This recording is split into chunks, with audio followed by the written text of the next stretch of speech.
I promise you, I will crush that rebellion. Puputulin ko lahat ang puno dyan to the last. These guys are beyond redemption. Wala na ISIS, kita mo doon sa Middle East.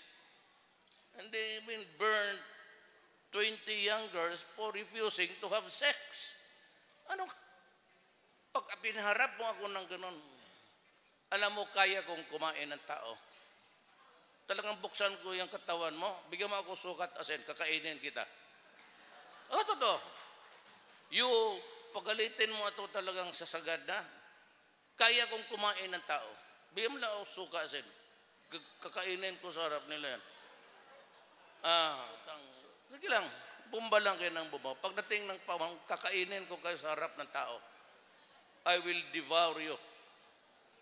And if I have to erase you, gusto ko sabi ko pagkatapos, walang makatayo dyan ni isang nyug.